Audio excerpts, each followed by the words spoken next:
घरावर सोलर बसवायचंय ते पण खात्रीशीर आणि खिशाला परवडणारं. वीज बिलाला कायमचा फुल स्टॉप आणि सौर ऊर्जेचा जास्तीत जास्त फायदा घ्या.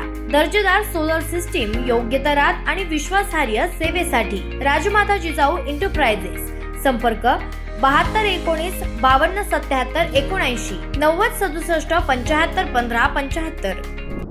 चक्क गावातील 1 लाख लिटर क्षमतेची पाण्याची टाकी पत्त्यासारखी कोसळली.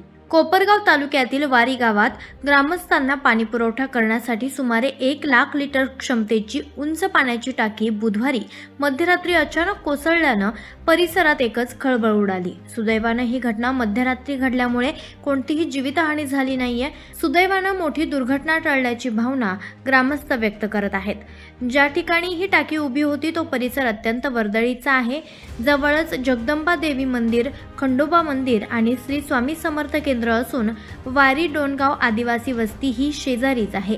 दिवसा येथे शाळकरी मुले, भाविक आणि ग्रामस्थांची मोठी ये-जा असते. ही घटना जर दिवसा ढवळ्या घडली असती तर गंभीर जीवितहानी झाली असती अशी भीती व्यक्त केली जाते.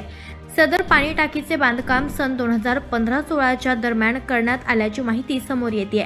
अवघ्या 10 वर्षातच मजबूत समजली जाणारी ही रचना पत्त्यासारखी कोसळल्यानं बांधकामाच्या गुणवत्तेबाबत प्रश्नचिन्ह उपस्थित झालं आहे.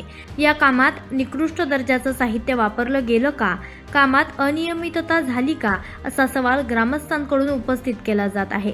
10 वर्षातच सरकारी मालमत्ता कोसळत असेल तर जनतेचा पैसा पाण्यात गेला. त्यावेळच्या कामाची सखोल चौकशी होऊन संबंधित ठेकेदार आणि तत्कालीन पदाधिकाऱ्यांवर कारवाई होणार का? असे अनेक प्रश्न वारी ग्रामस्थांकडून उपस्थित केले जात आहेत. टाकी कोसळल्यानं वारी गावचा पाणी पुरवठा पूर्णपणे विस्कळीत झालाय. आवाज जनतेचा, लढा सर्वसामान्य जनतेच्या न्याय हक्कांसाठी.